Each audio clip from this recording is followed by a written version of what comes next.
Misalnya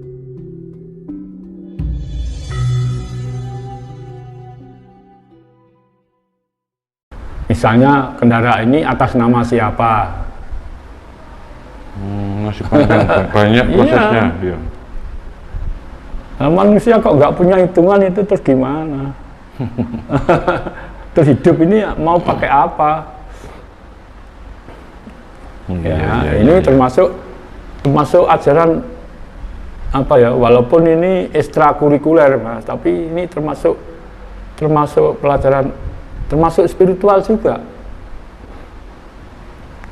Antara budaya spiritual, budaya adat, budaya seni nggak bisa dipisahkan ini, ketiga-tiganya.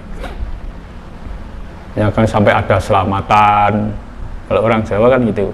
Setelah dibeli nanti diselamati, dibancai, baru dipakai, kan gitu. Oke. Ya ini saya lanjutkan, Bapak. Ini terkait spiritual itu banyak pelaku pejalan spiritual itu yang dalam proses belajarnya itu sering kali terikat sama guru spiritualisnya. Harusnya itu bagaimana itu, Bapak? Apa itu memang harus kayak gitu? Harus kayak gitu atau itu ada jalan yang lain yang harus enggak kayak gitu? Ya, terima kasih. Ini Mas, kalau di ajaran SS ini ya benar, kebanyakan orang belajar spiritual itu terpengaruh pada gurunya. Tapi di sini agak beda. Kalau di ajaran SS, benar tuntunan orang, tuntunan manusia itu, kalau orang Jawa dibagi kita SS, memang guru. Tapi guru yang mana? Makanya tapi ajaran penghayat Kaulus Dulur Sejati ini di sini di paguyuban ini tidak ada istilah guru murid, makanya. Nah, kalau nggak ada istilah guru murid, gurunya siapa? Lah ini. Nah, itu. Nah, ini. Makanya jangan terpancang guru manusia. Kalau di SS ini benar. Yang jadi tolok ukurnya yang dicari guru siapa? Kan di sini kan yang dicari kan guru, istilah Jawa, guru yang bagus tulus tanpa cacat. Bagus tulus tanpa cacat, ya. Guru yang tanpa cacat, bagus tulus tanpa cacat. Lah, kalau di SS yang dikatakan guru bagus tulus tanpa cacat ini hanya satu, guru sejati. Guru sejati. Nah, guru sejati itu siapa? Bukan manusia seperti kita ini. Ya. Loh, apa ada guru sejati? Ada. Saya tadi kan sudah bilang. Manusia bisa mengatakan ada. Makanya nek ono tembung ono ojo diilangi. Wiwitane ono. Gusti Allah iku ono. Senajan ora roh rupane, ora roh nggone, tapi percaya. Jangan-jangan orang yang ikut-ikutan itu ikut bertuhan, ikut pakai cara apapun itu karena takut. Ya, percayanya kepada Tuhan itu karena takut, bukan karena sadar. Bukan karena kesadaran. Bukan karena mengerti. Banyak sekarang. Gimana itu, Bapak? Nah, contohnya ini, kalau aku nggak ikut ajaran ini sih, besok masuk neraka. Itu kan karena takut. Iya.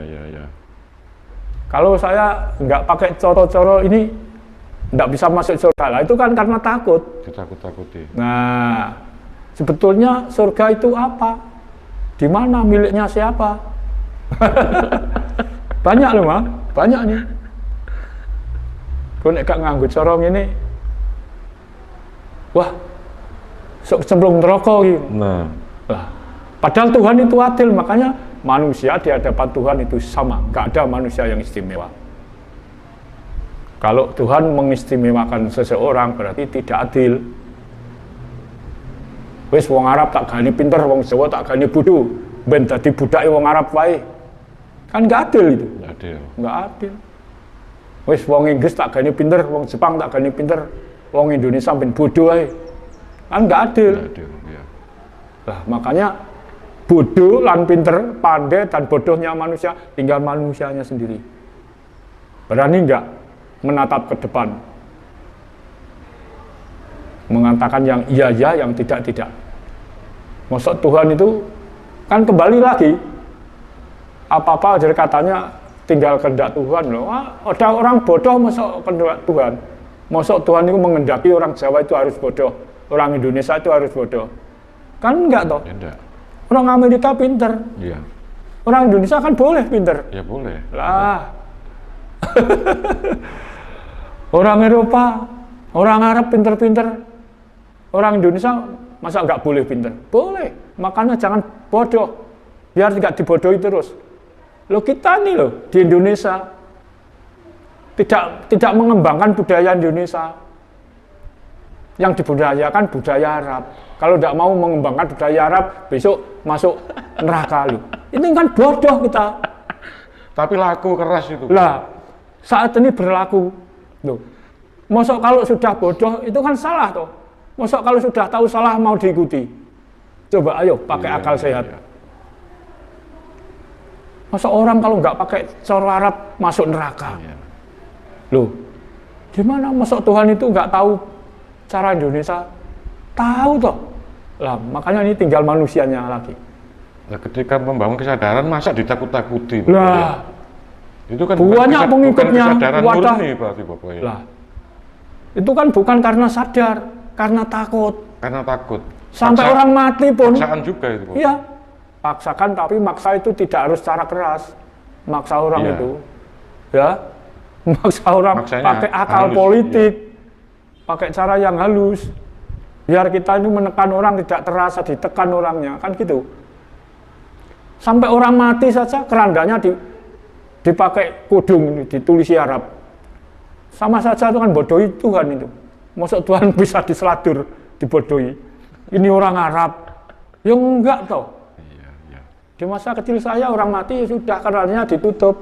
Kalau dulu ya kain polos. Kadang-kadang jarik. Itu nyamping itu. Iya. Kan nggak ada tulisan-tulisan orang mati dikasih label. Iya toh? Iya. Kalau nggak ada labelnya tulisan Arab, nggak diterima Tuhan loh. Mati ini kehendak Tuhan apa kehendak orang Arab?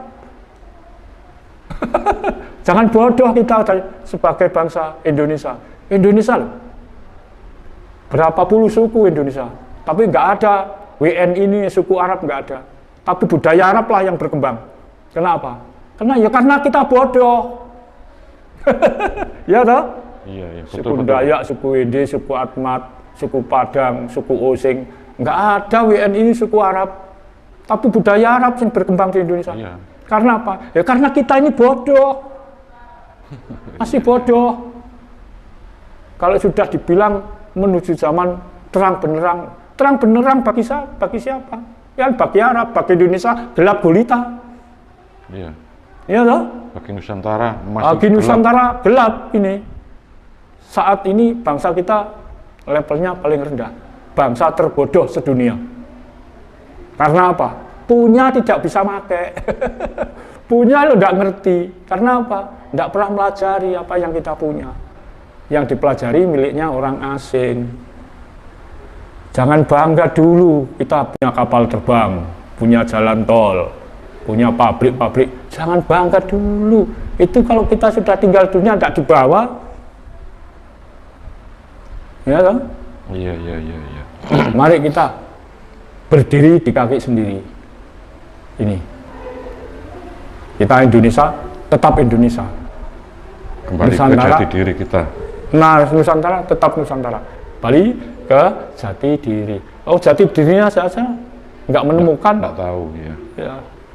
Kalau dikatakan orang gini-gini, nganut saja. Yang ngatain gitu-gitu, nasibnya sendiri nggak tahu kok. Coba. Tapi nganut terus diajak gini-gini.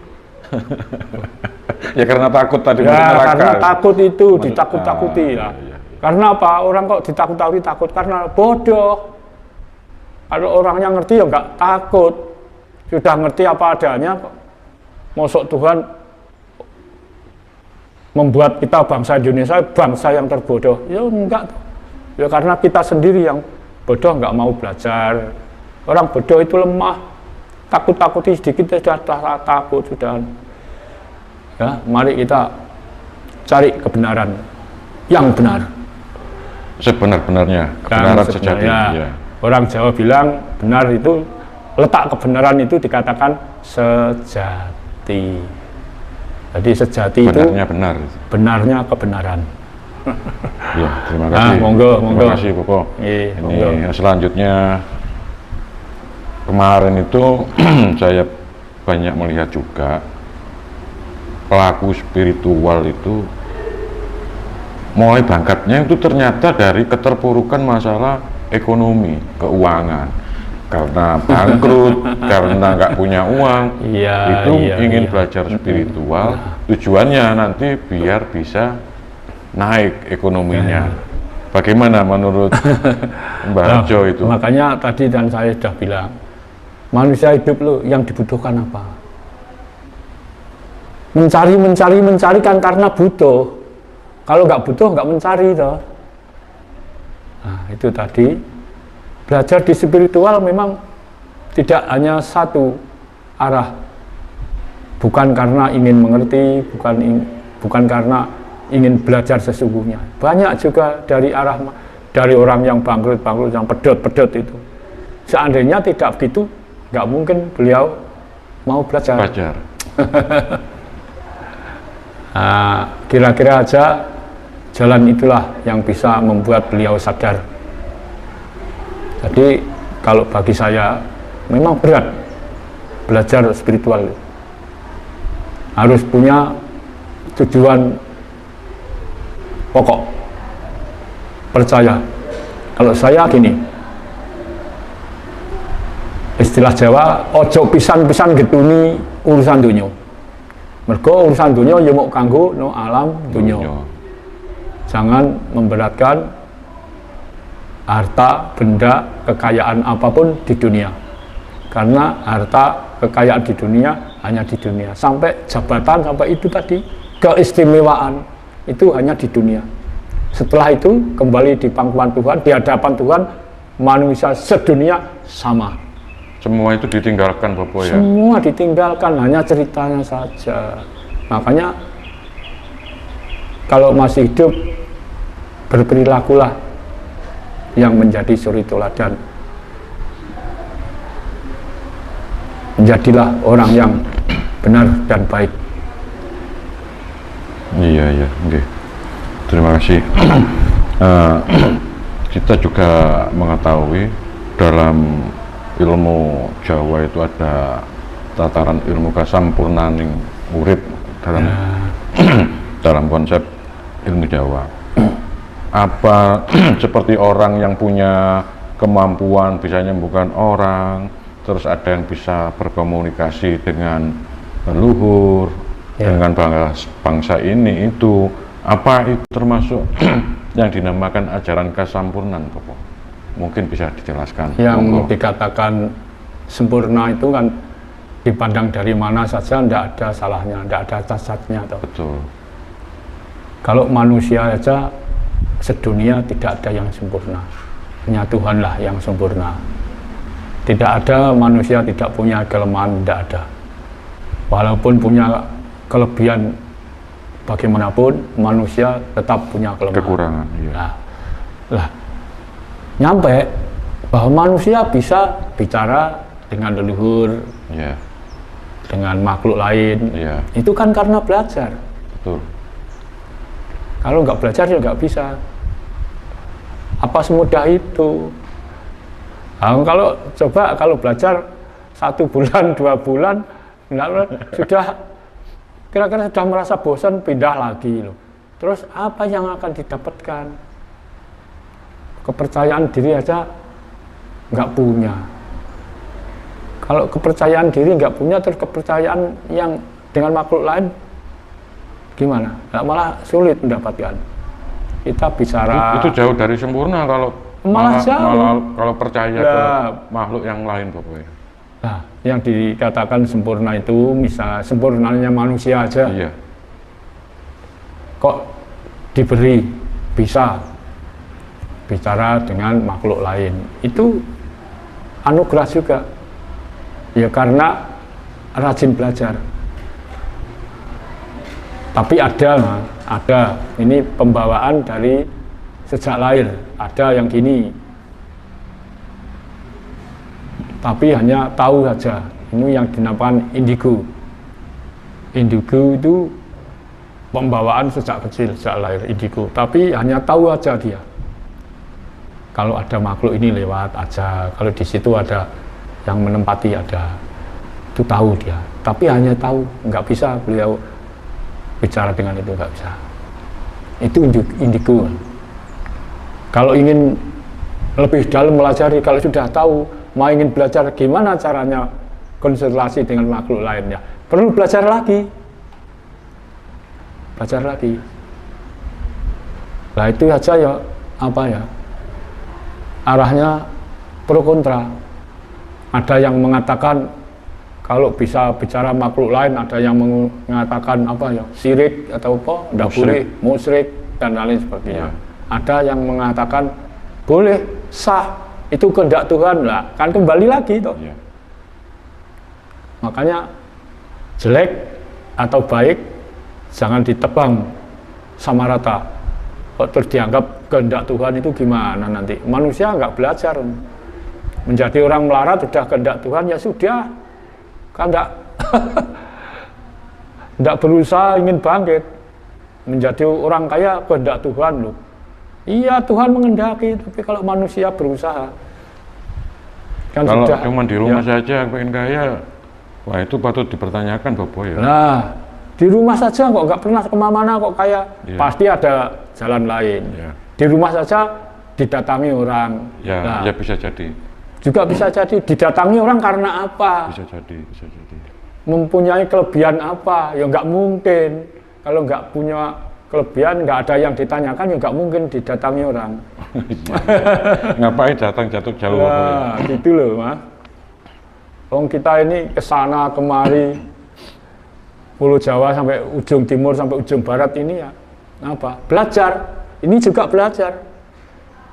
Ketemu warga yang kesana. Nah makanya kalau di SS ini kan tidak ada istilah guru murid ya ini. Kalau sudah ini kita akan tinggal konsultasi, sharing.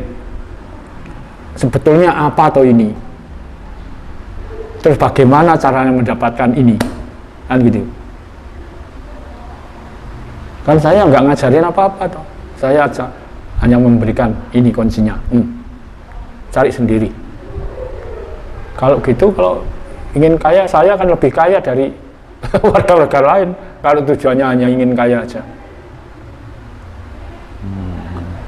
Kan bukan sekedar kekayaan harta, tapi kekayaan hati ini paling penting. Itu yang lebih utama. Nah, kita ini sama kok. Makanya kita harus punya cinta kasih.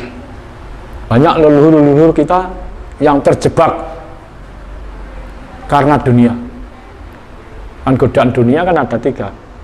Harta, tahta, asmara. Iya. Ya, asmara. Ya, cinta. Cinta itu macam-macam, cinta asmara, cinta harta. Tapi asmara ini nggak bisa ditolak. Digoda dari asmara nggak bisa. Dari harta nggak bisa karena sudah kaya. Tapi dari tahta, apa tahta? Kekuasaan. Banyak toh leluhur-leluhur kita. Betul. Lah, ini bisa menjadi Koco Benggolo. Misalnya, ya kakek kita sendiri, Mbah Said, Mbah Raden Said itu kan ya terperangkap karena apa? Tahta kekuasaan. Ada kaitannya. Ada. Beliau digoda harta, beliau anaknya orang bupati. Sugih. Bupati ya. Putra bupati, orang terpandang, orang terpengaruh di zaman itu. Betul. Semua putri-putri siapa saja yang mau menghendaki ingin dibersunting, nggak ada. Tapi kelemahannya ini kakek kita ini, leluhur kita, leluhur orang Jawa masih bisa tertangkap dengan perangkap ini, tahta, kekuasaan. Ya, seandainya leluhur kita ini tidak punya kelemahan ini, orang Jawa tidak seperti ini beratnya. Ya tak? Betul. Makanya sebelum itu yang datang ke sini ya, zaman kejayaan Majapahit itu yang sekarang disebut namanya Mbah Sunan Ampel itu Raden Rahmat. Mbah Rahmat, Raden Rahmat. Raden Rahmat, iya. Nah, itu kan datang sini minta izin pada Prabu Brawijaya, entah Brawijaya yang keberapa ya. Tapi jelasnya kan gitu, diizini. Nah, setelah beliau tahu kalau mau bertuhan kok caranya beda, jadi dipindahkan ke sana.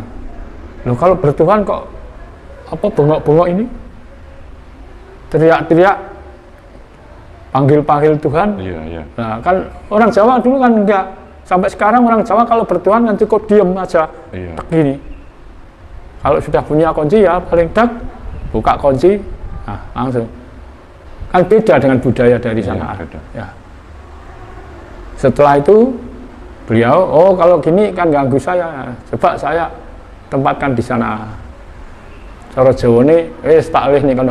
Tapi nggon ki ora tak wenehno, tak wenehi ngampil. Nyilih. Oh, dipinjami tempat. Istilahnya ngampil. Sekarang istilah jadi ngampel.